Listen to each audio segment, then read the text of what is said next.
This episode is our 100th total episode and is presented by Mass Music Radio. We've all been missing out on live music this year. I know I definitely have. And I think we're turning the corner to that happening sooner rather than later. But this Saturday, March 20th, 2021, Mass Music Radio is going to be bringing some of the best DJs and artists that Massachusetts has to offer right into your living room with The New Normal, which is an exclusive virtual music festival.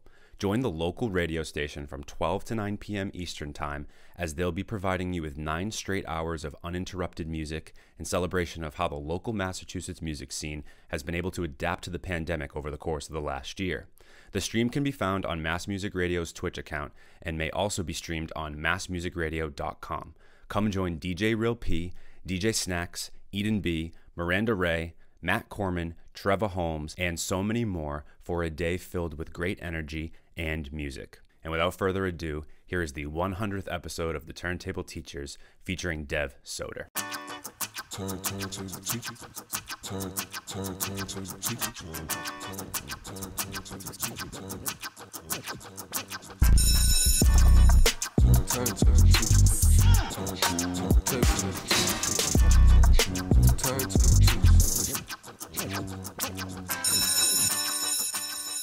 And welcome back. I'm Mike with the Turntable Teachers, and class is officially back in session. And we are here with another guest speaker episode. And on this episode, I am joined by the one and only Dev Soter. He is coming through finally to the Turntable Teachers podcast. I know you've been gunning to get on here for quite a while. Just dropped his brand new EP, the Dida Tapes. And he's got a lot of great things going, doing a lot of amazing things out of North Shore, Massachusetts. Actually, where I'm from, too. So this is kind of like going home in a sense, Mr. Dev Soter. And welcome to the show. Such a pleasure to finally get you on here, man. I'm really excited for this one. I'm excited to be here, man. We've been in talks for forever, since before the Dida Tapes, since before the Hills even. I mean, yeah, just been supporting forever, and I'm super excited to be here. And this episode is very special, not just because we got the man Dev Soter on this, but also because this is our 100th episode in total. So again, I know it's not going to say episode 100 on here, but between our regular episodes with myself and Phoenix Rios and some of the ones that I've done on my own, and also the guest speaker series and Right Mind, just all encompassing in total, this is the 100th episode. So you got some big shoes to fill right now for the big hundo. Yeah, I'm super excited to be here. Thank you so much for having me, and congrats on 100 episodes. Thank you, man. Thank you. Absolutely. I'm excited. It's really been great to see what you, I guess, would call a transition period, right? Because when we first met you or got acquainted, you had sent me P1 or P2 or whatever you were working on at that point, I think is what you sent. And you had more of like I would say like an acoustic, almost like an alternative rock sound at that point. And I was into it. And then when you dropped The Hills, that's when I was kind of like, whoa, like that was for me what really kind of sprung like a huge interest in you. Yeah, I love you. Yeah, you know me. I did it all for you, but I went and I'm grown. You put the city on my back, cold winter snowed in. I gotta leave it now, need that water rolling. Running through the hills like I forgot something. Running through the hills and I won't stop running. Running through the hills like the cops coming. That won't change me. I'll stay the same, remain the same me. I am really just kind of enamored with your sound, and you know, I'd love for you to describe it to, you know, our fans and your fans. And I really would love to just hear from you about your history with music. Like, how did you kind of get to the sound that you're at now? What were maybe like some of your early influences, and sort of like, I know you just recently learned guitar and things like that, so instrumentation is an important part of your sound. But you know, just talk to me a little bit about early influences in music and how you kind of were able to get to the sound that you're at now. Growing up, I had like a mom who loved like really early pop, like 80s and 90s like pop music. My dad loved metal and rock, so that was like a cool genre twist. But growing up with my like uncle, he loved rap and hip hop, so that's being around all those genres. It was really cool to it was cool to like experiment with them once I started actually making my music. Some big inspirations are definitely Jesse Rutherford. I've said this everywhere. He's definitely my favorite artist just because of how unique his sound is. he definitely has like that nostalgic modern sound, which is really weird to put those two together, but I tried to accomplish that with this project, and I feel like it worked out pretty well. For me, at least. When I listen to it, it's very nostalgic to me. Obviously, because I like wrote it a while ago, but besides that, it was really cool getting to hear some of Jesse in my own music, because I started hearing it a little bit. It was really cool. Yeah, no, I think you definitely have a really awesome, I think nostalgic is a good word for it. You have almost like a mix between like indie pop, psychedelic, even a little bit of hip hop as well, even maybe a little bit of funk too. I think you definitely kind of are able to blend it all in. So again, like where I guess we can talk about your brand new tape, the Dida Tapes. You know, talk to me a little bit about the creation of this project and writing it, and sort of the inspiration that went into this project. Yeah, so all of it was written literally right here. I mean, right in my room. This is my room right here. But the process of writing it, I mean, I was writing Hills right before I had a studio session with my friend Mike. And he walked in right as I finished up the chorus. So you could hear like a door slam in the original vocals, like the raw vocals, but we ended up getting that taken out. But yeah, it all stemmed from Hills. And after Hills, Tyler, who is my manager. Shout out Tyler Donovan. Yep, Tyler Donovan. We ended up meeting up, and that's when I started actually working on the project, it just all worked out perfectly. Because I met Seth, who's also on the project, the China Blue. Shout out China Blue. We ended up making Shaking Bodies together. And then after Shaking Bodies was made, I think that was the second song we made for the project. And then we made Careful, and then Brainless, Too Fast, and then 5-Leaf Clover. And it all was just very, it was just a smooth process. It was really weird for me because it usually takes a while for me to get into like get motivated to write. I mean, it's difficult for me. That's something I do need to teach myself more. So do you find like the creation of like making the music, that's a little easier for you than it is to actually write the songs? Yeah, absolutely. 100%. So Hills was the song I think that first kind of garnered you a lot of attention. It was the song that really like stood out to me when you had first dropped that. You had a great music video for it. It made our top 20 Massachusetts songs of 2020. That coming in at number 14. So Congratulations for making our list. And when you made that song, did you know that would be the one that would kind of kickstart this journey that you've been on over the last few months, or did you really was it a bit of a shock to you? When I initially made it, yeah, I thought it was gonna like take over the world for some reason. But obviously that was like back when, like, that was my first good song, honestly, to me, in my opinion. I think Hills is definitely my first good song. And then looking back on it now, I would have never imagined that Hills would be like the one, I guess. Probably because I've heard it a million times, but I mean, there's just my favorite song on the project is Too Fast. So it's like that's the one I thought was just gonna take over. But it was cool that everything happened the way it did. I wouldn't have changed it anyway if I could go back. So Too Fast is your favorite song, you would say? Yeah, I love that song. For what reasons? The production.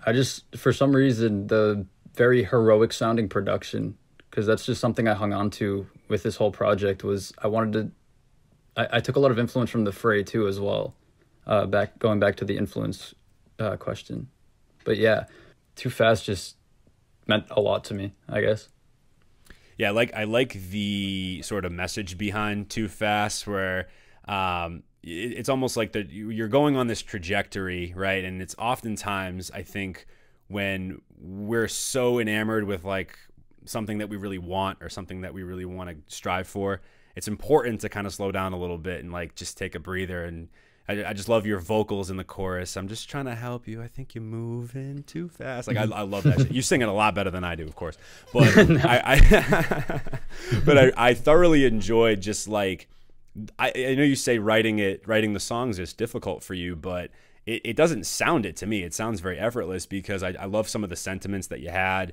Especially on a song like Too Fast, and then of course you got all the nostalgic sort of electric guitars, and you know your very warped, drowned out vocals and things like that. So I really thoroughly enjoy the sound of this, and everybody, you absolutely should check out the Dida Tapes. We're gonna definitely link it in the description here for sure.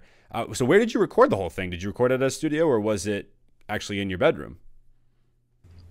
Yeah, so I actually recorded the whole thing in my bedroom. Like, Oh, wow. the vocals, the guitar, I used like a little drum pad that I have, like, right. I have this little drum pad that I used on like all of the drum patterns for the or all the drum stems for the project. Everything was just very closed in and isolated, and I feel like that's why it gave off that like acoustic airy sound. But it's like perfect because that's what I was trying to go for. So when we were off air, you were telling me a little bit how you feel like you've found your sound. And has that been something that for you has been sort of just a weight off your shoulders to finally have that? Or are you still kind of like looking to refine it? Like, talk to me a little bit about like where you're at now with your sound in this transition period that you were that you feel like you're in. Honestly, yeah. I mean, I found a sound. I'm very like, I don't want to use like that kind of gimmicky term genre bending, but I mean, I just love all genres. I'd like to tap into a bunch of different things like throughout my career. So, I mean, yes, I love this sound and I think it is like my sound, but I do think I have to just get more uncomfortable just so things freshen up and things don't sound like the same over and over again. Mm-hmm. It's kind of ironic too when you think about that, right? Because I feel like it's almost a relieving thing for you to have finally honed in on something that worked, but then at the same time, it's like you don't want to get too comfortable and box yourself in with something like that because you want to actually experiment. I think that's the beautiful thing about being an artist, is not quite ever being satisfied, right, with like what you're putting out and what you're doing. Yeah, it's definitely. I'm trying to figure out the words to put it. I mean, it's cool having a sound that people know you for. Finding your sound is that it's like good and bad because you don't want to like overdo that specific sound.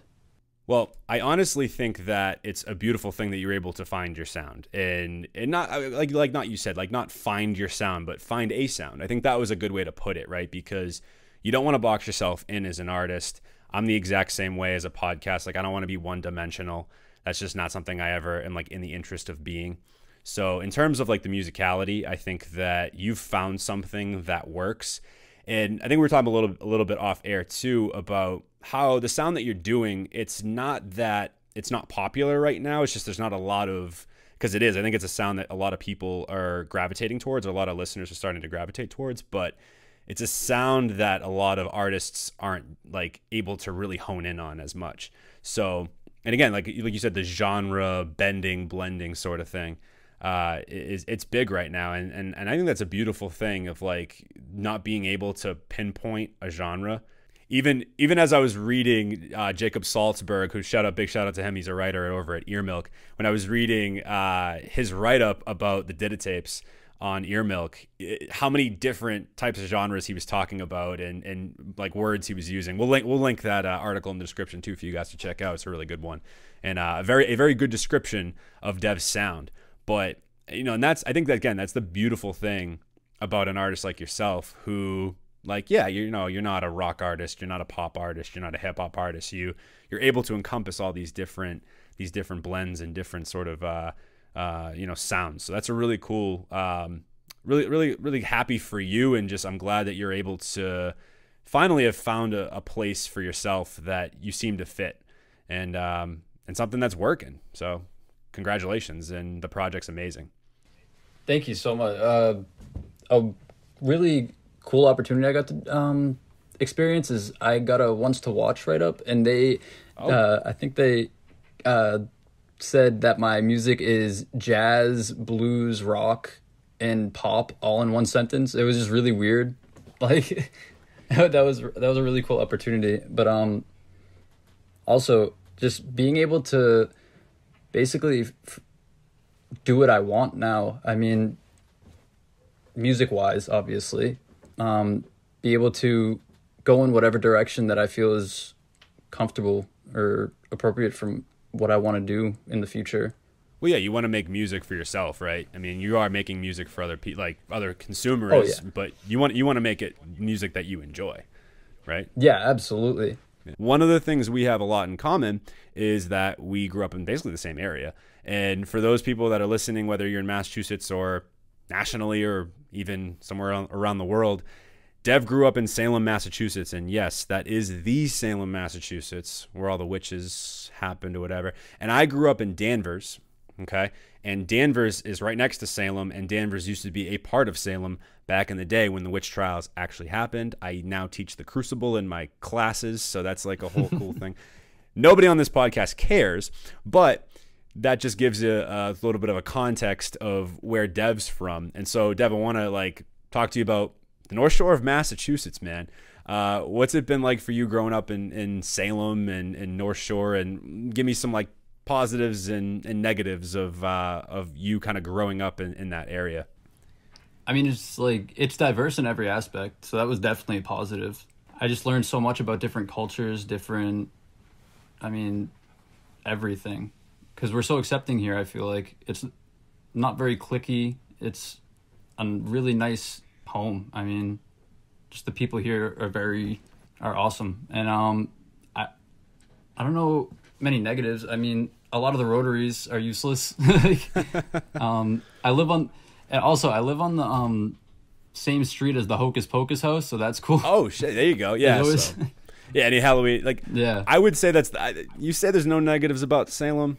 I think there's one negative about Salem. Driving to Salem. Well, no, it's not a negative because like if anyone that's in Massachusetts or if, like worldwide, like people do travel to Salem like in October. It's like a thing. And the crazy thing about Salem is you cannot drive to it in October. Like there is one way in Salem and one way out, and it's just the traffic is always just insane. So that is the one drawback of Salem. I used to work as a delivery driver at the Wolf, and during October it took me about 45 minutes to drive through like downtown. Just how terrible the traffic is, the lights, because we have like those the push buttons obviously for the crosswalks, and it would just go off every light, so I would be sitting at a light for at least like 10 minutes. Oh yeah, it's brutal. It's brutal. You worked at the Howling Wolf? Is that what I just heard? Yeah, I was a delivery driver for the Howling Wolf. I love that job, honestly. Were you really? Yeah. Bro. It was you probably delivered me food at some point. Most likely, honestly. It was such a fun job, like the coworkers too, and I used to just be able to eat food every day from the Wolf, so that was awesome too. Oh, best Mexican food around. I will go to my grave, no pun intended with the Halloween thing. They'll go to my grave saying that the Howling Wolf has the best Mexican food in the North Shore and best Mexican food that I've ever had. Howling Wolf's got legit stuff. No, that's funny. And like I said, just different things that we had the Hocus Pocus house. I mean, it's just stuff like that I think when you're growing up in that area, it's just kind of like, oh, like there it is. Like and then it's amazing to see people come like from all over the world to like be in Salem. You know what I mean? Like I think living there, we almost take it for granted a little bit, but yeah, absolutely. I've never been on a Salem tour, like ever. You know how we have like those witch tours? Yeah. Yeah, I almost feel like that's just a touristy thing to do, though. You know what I mean? Like I don't know many people that have actually done the tour of Salem either. But yeah, and then like the witch houses. Yeah, all the witch houses and all that. Yeah, so yeah, that's where we grew up. Good old North Shore of Massachusetts. And another great thing about the North Shore is, I don't know if you're a fan of roast beef, but the roast beef three-way. Have you ever had one of those bad boys? Mm-hmm. I'm sure you have. Bill and Bob's. So I'm more of like a Supremes guy, Danvers, because I think everybody liked their sets, their set one. But yeah, if you think Kelly's roast beef is roast beef, you're tripping. That's not roast beef. I went on another podcast, Brews Beats and Eats. Shout out to them, and they do a really cool Old Head Ed. He does a really cool segment where he gives you like rapid fire. Like he's like, oh, do you like what's your favorite type of music? He calls it like the big three: favorite artist or album or whatever, and then favorite beer, and then favorite food. And favorite food for me was the roast beef three-way. So, and I'm sure no one from Florida knew what the heck that was. I know. I forget where I was, but I think it was a Philly cheesesteak. I don't think anywhere else makes Philly cheesesteaks the way that we do either. They have like the ground beef instead of like the actual shaved steak.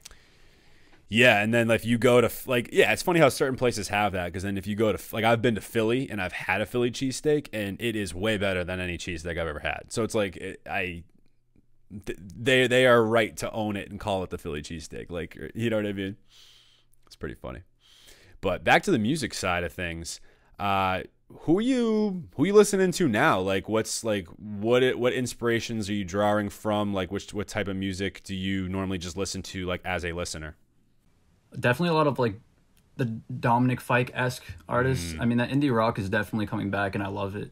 Omar Apollo's, like you said, Still Woozy. We talked off air about Still Woozy and all them. The Neighborhood still. Ooh. And there's this new artist, Milo. I really love his sound. I'll have to send you his music. Please do.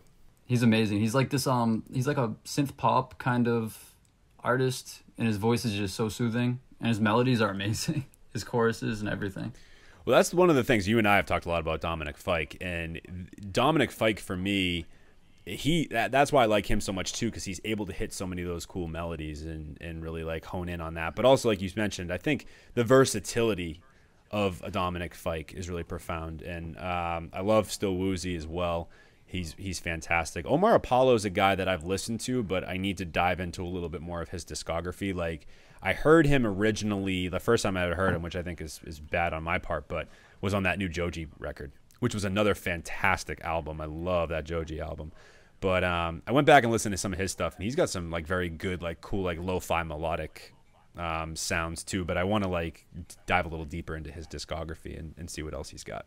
But Milo is an artist that I still need to listen to as well. So yeah, and Still Woozy and Omar actually worked together on a song called, I'm not sure what it's called, but it's just both of their abilities. I mean, everybody that I've named, their abilities to kind of, they create their own genre in a sense to where they bend or blend genres together so effortlessly. So it's really cool to see how that's becoming like a trendy, maybe not trendy, but like it's on the rise. I mean, yes, I'm excited to see where it takes them. Yeah, definitely a sound that's, I think, on the rise for sure. No doubt about that. There's a lot of potential, I think, with that direction of music. I think there's definitely like a desire for it from listeners' perspectives. Yeah, and it also, I really like what this new group of artists are doing. I feel like it gives the artists more access to their own creative control. Because it's like this stuff wasn't really that big a couple years ago. I feel like pop and hip hop were like the main genres, and now everything's kind of just blending in. It's really cool to see. I almost feel like it's gonna beg for more creativity in that way. You know what I mean? When you're able to like blend in genres that you wouldn't think would go together. So you have your Atherlace label with, as you mentioned a little earlier, with Tyler Donovan and Seth, or AKA the China Blue. And you guys are really a cool, I think, indie sort of movement that's happening in Massachusetts right now. How did Atherlace come to like fruition? Like who started that? Like was it all you guys just coming together, or was it something that someone kind of started and people jumped onto? So Tyler actually started Atherlace as a graphics company. It was his own like personal business, and then he started getting into the music scene because he was doing cover art for different music clients, and his work is amazing. He actually did the Hills cover art. Oh, okay. And the Brainless cover art. Yeah. He ended up managing Seth a while after creating Atherlace, and he turned it into like this really cool collective for just like artists to work together and reach out to each other. I mean, a couple months after he ended up managing Seth, we started talking because I started like in the music scene. I made Hills and I ended up sending it over to him, and he loved it. We ended up meeting up, and yeah, that's kind of the story with him managing me. We kind of just met up one day at Prince of Pizza, and yeah, Prince of Pizza's, that place is amazing. We talk about it all the time. Over on Route 1? Yep. Yeah. We go back to that place, or not go back to that place, but we always talk about how this all started in a Prince of Pizza. I love that. Yeah. Probably Yeah, probably the so best thing. Probably the best thing to happen at a Prince of Pizza, honestly. Yeah. So yeah, we ended up. Tyler's my manager now, and then we have 3 other artists that I'm really excited about that joined Atherlace, and it's just it's really weird thinking that it's only been 6 months. Like I feel like it's been like a couple of years for some reason. It's just like so much has happened. Yeah, it's funny you mentioned that too, because when Tyler and Seth first came on the podcast, they were actually helping me with an episode, the episode I came out, how COVID-19 has like affected the music industry. And that episode kind of happened actually on an accident, which that's an interesting story I won't get into right now. But weirdly enough, I don't even remember how exactly it happened, but I think maybe Tyler and I had been talking. He reached out to me. I can't quite remember what it was, but either way, I wanted to interview people that were in the scene, or like not only in the scene, but like in the music industry, like about how it's affected it. So I didn't really know Tyler that well. I didn't really even know Seth that well either. And I think I had only heard maybe like one of Seth's songs, and they came on and we had an amazing conversation. It was awesome. They're all over that episode, like little tidbits that they had. So go check that out. A lot of just like, honestly, for any artist, any independent artist, that episode is just like straight free game. So just go check that shit out, because it's not pat myself on the back by any stretch, but like it's just free game for any indie artists that are looking to expand themselves and their brand. But both came out with just some incredible tidbits, and even some stuff that they think that you guys are working on that they wanted to keep hush hush. But not only that, just great human beings and people that I stayed in touch with. And of course, China Blue, or Seth, came on the show again for his guest speaker episode right around the time when Afford It came out, which was again another song that made it onto our top 20. So Atherlace was all over our top 20 Massachusetts songs of 2020. And then Tyler's been sending me all these new artists that you guys are working with too. Like, so is it North 19 or is it North XIX? Or it's North XIX. He's a super talented, like he's like a hyper pop punk kind of artist. He's like it's very distinct blend of those two genres. But he has like his own sound to it. It's very strange. I don't know how to explain it, but I love his music. I'm really excited to like work with him. He's awesome. And then I was listening to one of his new songs that Tyler had sent me. And then Luke Kiernan is the other one, correct? Yeah, that kid's something. I've believed in him for so long, since my first project that's now deleted has been out, because he was on Falling. Oh, on Sunburn. Oh yeah, I was going to ask you about that. What was up? Because when you first originally reached out to me, you sent me P1 or P2, maybe both, and I think I put on P1, and now it's gone. What's up with that? I don't think that Sunburn or P1, P2 really fit the sound I was trying to go for. I feel like it was like those stepping stones to becoming what I am right now. I just they are up on SoundCloud, I think. I'm not exactly sure, but I felt like I needed to move past that to get to where I am. I don't want to be stuck, and I felt stuck in that kind of sound that I was in. Gotcha. Interesting. So it's almost like a rebranding for you in a way. Yeah, it was like a fresh start. It was something that I felt was needed. Yeah, I mean, and clearly, like I said, the Dida Tapes is doing fantastic. So I guess it's I think a sort of step in the right direction for you. So as a label, like, what's your guys' sort of like, I don't want to say end game, because that just makes it seem like, there is an end to it, but more like, what is your guys' mission now? Like, now that you're kind of starting to put these pieces together and sort of lay the foundation and groundwork, where do you guys look to see Atherlace going? Technically, we're not technically. We're not necessarily a label. We're more of like a collective. Yeah, we're a collective that just like partners with artists. We want to see them reach whatever potential they want to get to. I mean, it's a really cool team we have, and I think me and Tyler were talking about this on Xbox, our 5-year plan. We were playing Warzone, talking about our 5-year plan. We want to create a label, an independent label where we can sign artists that we genuinely love, and just, yeah. I'm really excited to see where it takes us.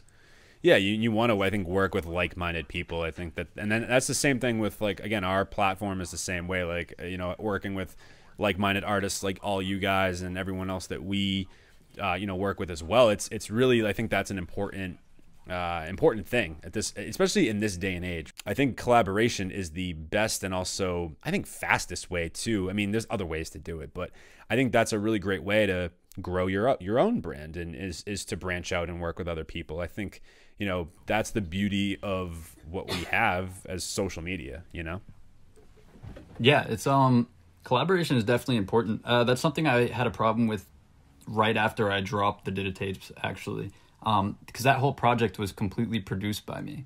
So it was really weird having to go to producers and like working with them, because it would be a sound that I don't like really want on a song, and I would just pick it apart in my brain, but I would just keep it there just so I didn't seem like rude saying I don't like that. But I'm getting better at explaining what I want with production and working with people also. You see, well, you know, that's an interesting point, because, and I think too, you have to think of it from this perspective too. It's not necessarily that you don't want to work with people, but your music's your baby, right? And like, you don't want to put it in someone else's hands. I think I had that same issue for a long time with the podcast as well, where it's like, but it's funny, ever since I started putting, like, having people in and helping out is when it started to really take off. Or it's not, shouldn't say take off, but like where it's gotten to now wouldn't have happened without me allowing people to collaborate with me, you know? Yeah, exactly. So. It gives you a wider reach. I mean, you're obviously getting their fans to listen, but it's also working with Seth. Honestly, he was the first person I ever collaborated with, like, together, like, in the same studio. Obviously there was Luke Kiernan, but in person, me and Seth just made 2 or 3 songs, and there's just some sounds you can't get without another person there. There's just some sounds that only certain people can make. Like, Seth definitely molded a lot of my sound for the Dida Tapes, just working together with him, and he switched my mindset, taught me so many things about Logic. So collaborations are definitely important. Yeah, because then you start to learn not only more about like how to work with other people, but like you had just said, like you pick up on skills, like because people know shit, right? Like, exactly. and you know, you have to humble yourself, and I think it goes in 2 ways. You have to humble yourself in order to get to that space, but you also have to like not be so worried or like anxious to work with other people as well. So it's like there's 2 sides to that, I think, what people don't often think about, where there's the ego part, which however you like measure that is different for certain people. But then on the other flip side of that too, it's like, oh, am I gonna like work okay? Like the anxiety of it, like, am I gonna work okay with that? Like, am I gonna be somebody that, you know, am I gonna say the wrong thing or whatever? Like I think of that way all the time. It's like, I think just this past year has brought out the anxiety in all of us, honestly.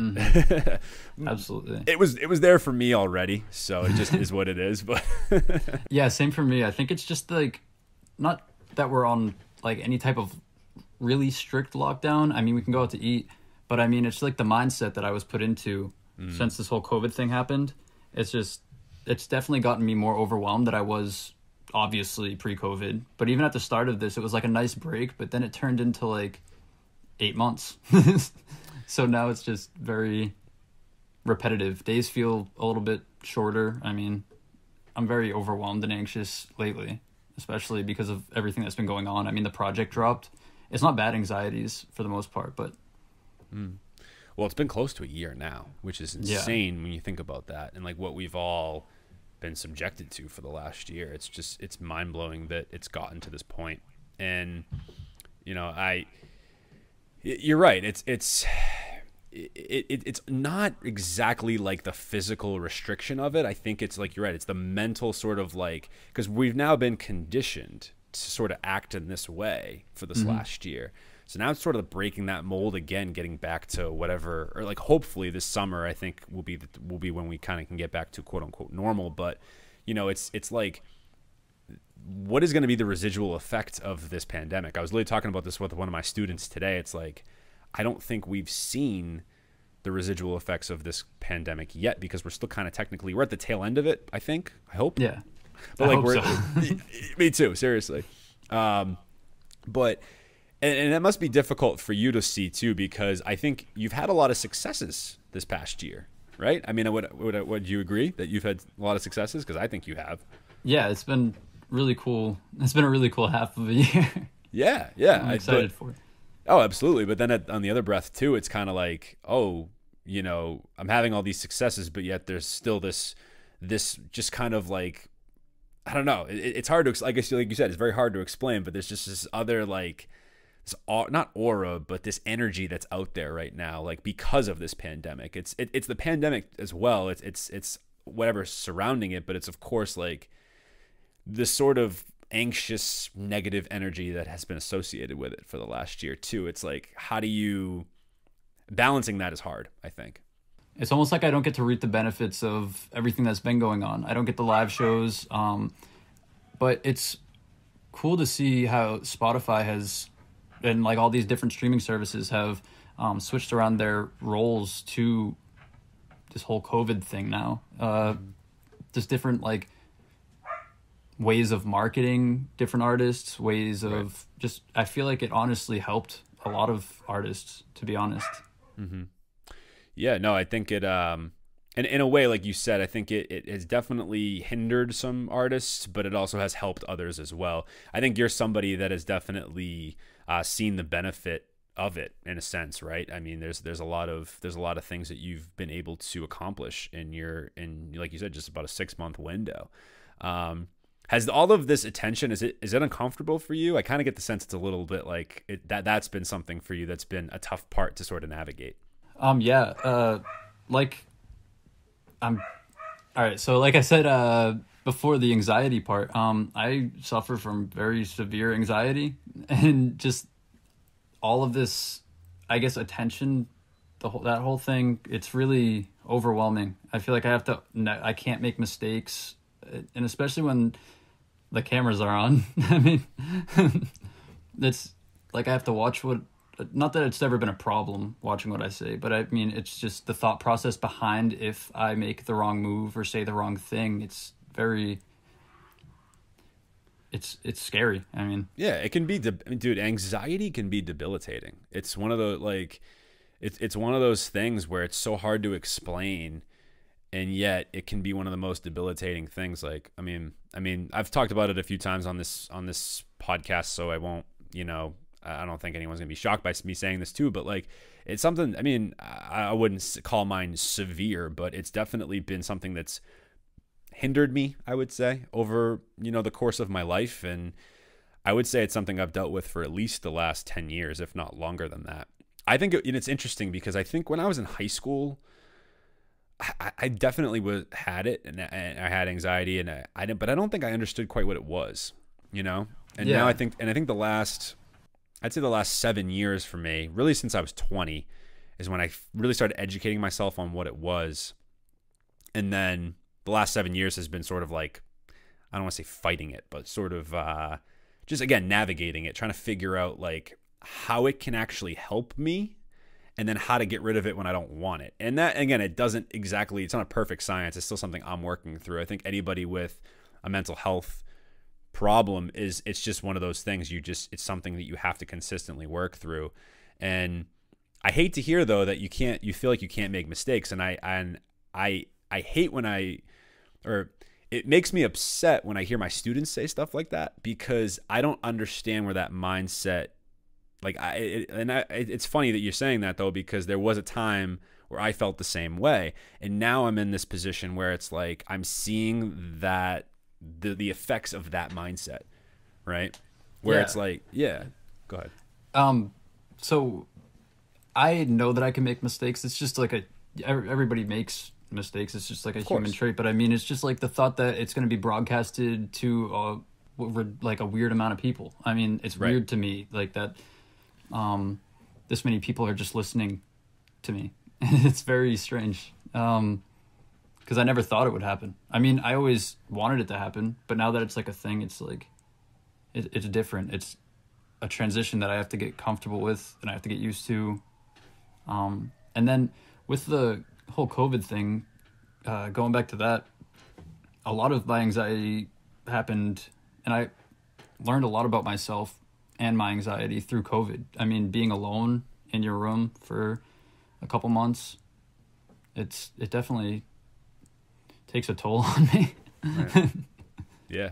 It can be debilitating, and it's also, you know, like you said, though, it's one of those things where you're in a vulnerable state. It's a vulnerable place to be, in the limelight, so to speak, or like when, you know, tens of thousands of people are listening to you on Spotify, right? And you know, people following you on Instagram and social media, and it's a weird thing. It's a weird time. We live in strange times, but we live in good times. But to say that that one is not without the other, I think is would be incorrect to say. But also, you're right. It's really been, I think for everybody, it's been an opportunity for people to kind of slow down and take a close look at themselves a little further. And I've done a lot of self-reflection this past year. I completely agree. I think it allowed me to refocus a little bit and figure out, okay, like, what do I really like about myself? What do I dislike about myself? What can I change? What can I not change? What should I stop worrying about? Like, I can't change that, so why worry about it? And it doesn't make it easier to, I think, have those moments, but at the same time, it's just kind of coming to the acceptance, I think, is enough sometimes, and just knowing that you're going to be okay. You know what I mean? Yeah, exactly. You know, that it's not a life or death situation when it comes to anxiety. Yeah, it definitely takes some convincing, but it's always something that you get over. So, I mean, well, for me, at least personally. Yeah, no, and I mean, and not to belittle anxiety, because it's a hard thing that a lot of people suffer from. Again, me being somebody that does, and I just think hopefully that if we can like put more of an emphasis on mental health and maybe more normalize it, I think would be, I think, the important part. I think a lot of artists are starting to talk about it in their music, right, or express it in their paintings, or, you know, whatever kind of art people do. And that's why I think, you know, like we were talking a little off air about sort of this music industry and how it sort of like tends to drive artists down or drag them down per se. Yeah. But we, for basically this past year, we turned to artists, whether it be, you know, music or movies, or, you know what I mean? Like, that was who we turned to when we needed them the most. So it's like, you know, it's important I think I'm glad to see artists talking about it a little bit more, because hopefully it becomes a normalized conversation like we're having right now. You know what I mean? Like, yeah, absolutely. You're anxious, I'm anxious, we're all anxious. We're all fucking anxious. We're all fucking anxious wrecks. I know, for real.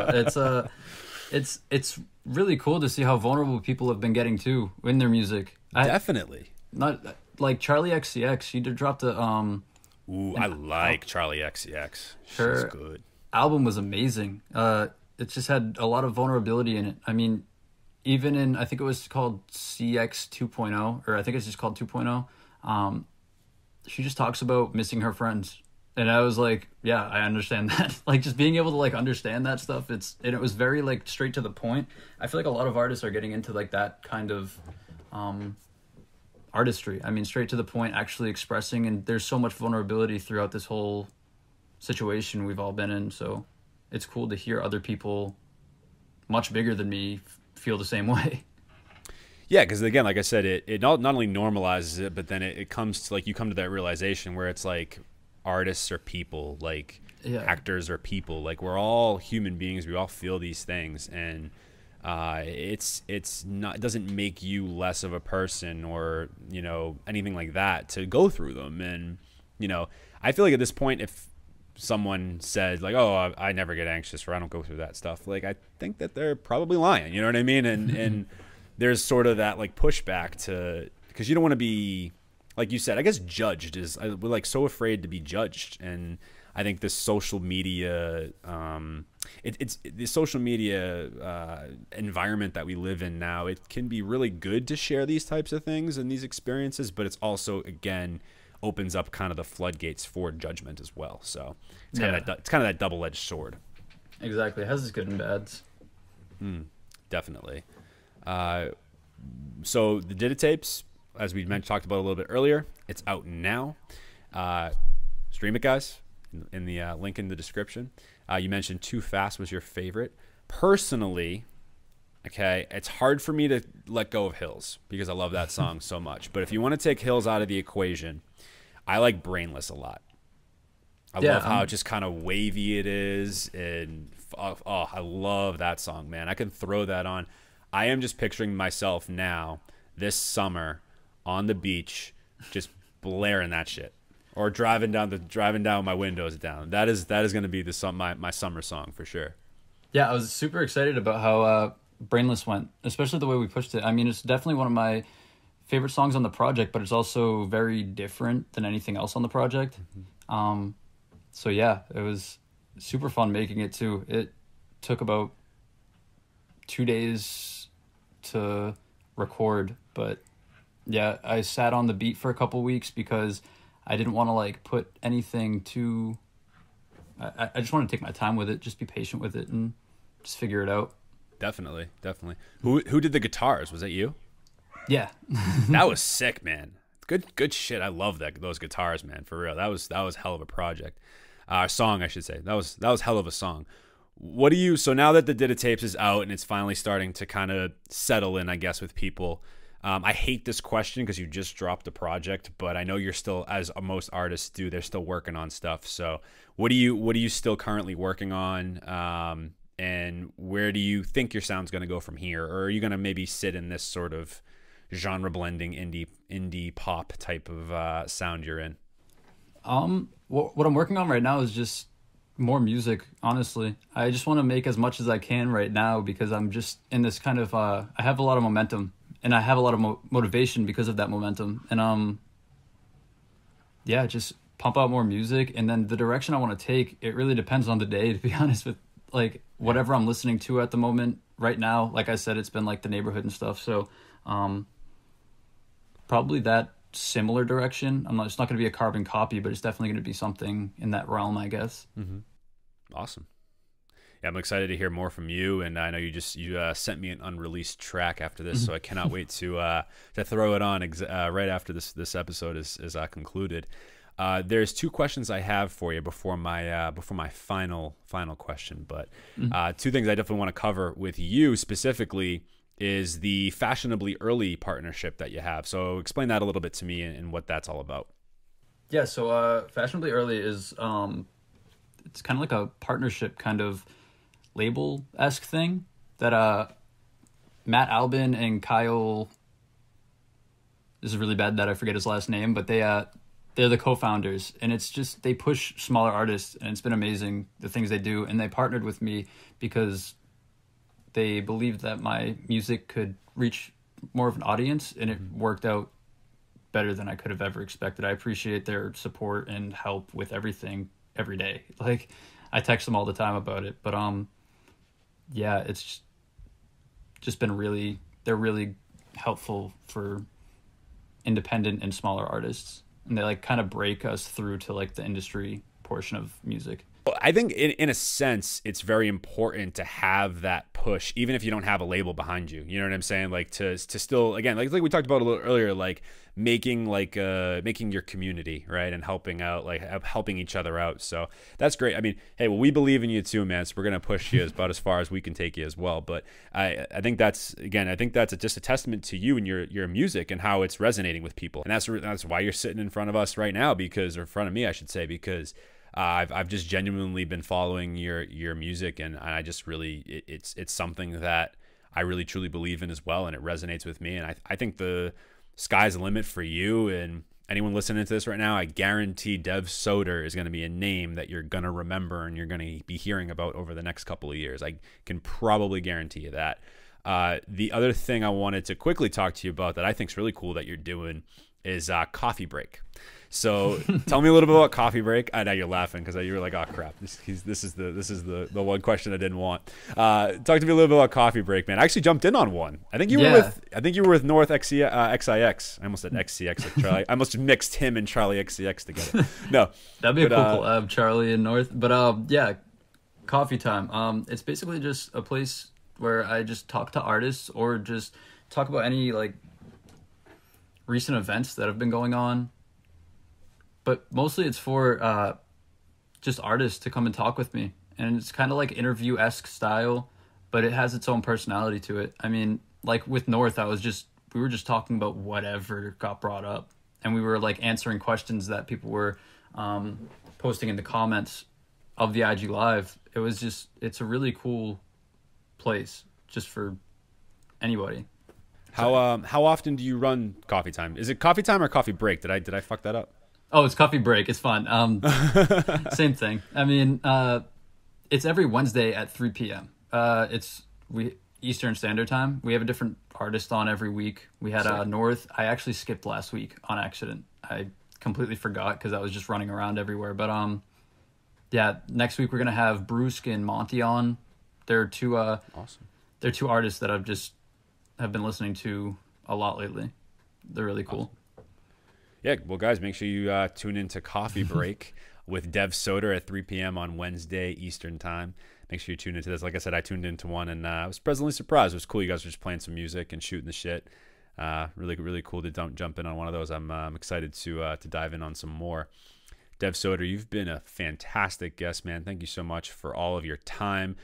You are not done yet, my man. We have our final question, the question that we ask every artist that comes on this show. It's the dream song scenario. This is my favorite. You'll enjoy this one. So you can create a song, okay, and it can be with any artists, dead or alive. You get 3 guest artists, and you get 1 to 2 guest producers, okay? So it's your song. You can compile it any way you want, okay? But you get 3 guest artists, 1 to 2 producers. Who is on Dev Soter's dream song? Take all the time you need. Oh, this one's gonna be difficult. Off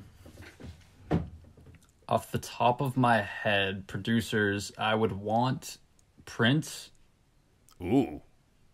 And I would want, probably for producers, I would go Prince and Tyler the Creator. Ooh. For artists, I would go Dead or Alive, right? Dead or Alive, brother. David Bowie, Jesse Rutherford, and Anthony Kiedis. Oh, wow. I did not expect any of those. That's great, though. That would be the weirdest song ever. The weirdest song ever. With Prince on production. Prince on production. And Tyler the Creator. And Tyler the Creator. You know who would actually love that? You know who would probably having a field day with that would be Tyler the Creator. Yeah. He would, yeah. That would be the weirdest song ever, because I don't think, besides David Bowie and Jesse Rutherford, I don't think any of them would mesh that well. I mean... No. But... No. They're all like my musical influences, so I mean, I feel like that would just be amazing to see how they all work together in the studio. So that would probably, definitely be my favorite. That would be my dream scenario. Yeah, and then, like I said, Tyler, because granted, with Flower Boy and, of course, Igor, he's definitely gone in sort of like that, like old school, like 60s, 70s, like style songs. And so that's why, and he listens to everything. Like he's very like well-versed. I know he seems like his image is very much kind of like quirky and all over the place, but he loves that kind of stuff.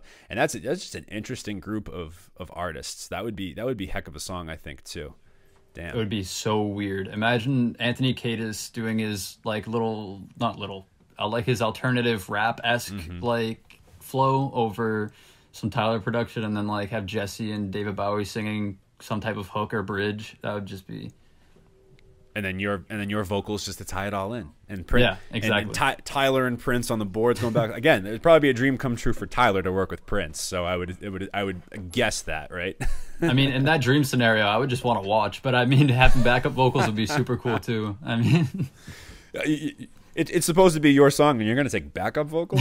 I'd be so down to do backup vocals, but I'll put a verse on it too. I mean, oh, that's awesome! Hey, that sounds like heck of a dream song, everyone, and I would definitely hear it. It would be, I think, an instant classic. So, quite the group. But that's the fun of it's so funny how many people come on this show. And they're like, I don't know how this would mesh or how this would work. But I'm like, it's your dream song scenario. That's the whole fun of the dream song scenario. It's you can make it however you want. Who cares how it's gonna sound at the end, right?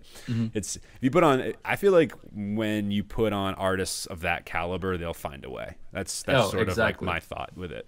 Even if the genres don't mesh, they'll find a way. Yeah, because they're like sonically just amazing, all of those artists. So it's inevitable that it's going to be a hit. I mean, just those guys. Oh, that's definitely the dream collab. That sounds like a heck of a dream collab. So, Dev Soter, everyone, thank you so much for being here, man. I am thrilled to have you. I'm so glad we finally were able to do this and chop it up. Of course, the Dida Tapes, like I mentioned, out on all streaming platforms, linked in the description as well. So go run that up for this man. And this is your chance to plug socials and website and all that good stuff. So I'll leave this last part to you, good sir. Where can the people find you? Those people that are fans of us that you should already be on to him by now, especially if you heard our top 20 Massachusetts songs. But in case anybody's coming on this for the first time, where can they follow Dev Soter? Yeah, first off, I just wanted to thank you so much for having me on here and the support. I mean, I appreciate you more than you probably know, and it means the world. But for socials, Dev Soter everywhere. Just that's my name on everything. Perfect. Awesome. Man makes it easy. Yep. Gotta make sure people can find me. Yeah, oh, totally. Yeah, you don't want like 6 V's, right, in Dev or whatever, or 3 R's. No, I hear you. Awesome. And you are welcome. Seriously, I am, like I said, I'm just a huge fan of your guys' collective and what you're doing in this indie scene. I think is really, really special. And I think we're going to be looking back years from now and looking at you guys as a really just incredible group of human beings and artists. So, you know, we're definitely going to get more of the Atherlace collective on here, I'm sure, at some point. But so far, so good. We got the lead man, Tyler Donovan. We've had China Blue, and next is Dev Soter, man. So awesome. Once again, if you are a fan of Dev Soter, just coming on to us for the first time, make sure you check us out. Follow us at Turntable Teachers. We're on Instagram. I don't really do the TikTok thing that well yet, but we're on TikTok. I'm working on it. Okay, people, I'm working on it. Subscribe to our podcast streaming services or YouTube, wherever you get your podcasts. Make sure you hit that subscribe button for us. It really helps us out. Really appreciate that. And then head to our website, www.turntableteachers.com. Got a lot of really awesome blogs and content up on that website as well. So make sure you subscribe and follow us if you liked this episode. And Dev, once again, thank you so much for a fantastic conversation. And we look forward to hearing more from you and supporting you in the near future and beyond. So once again, thank you very much for your time. Thank you so much. I appreciate it. Of course, you're welcome. All right, and without further ado, I'm Mike. This is Dev Soter with the Turntable Teachers, and class is officially dismissed.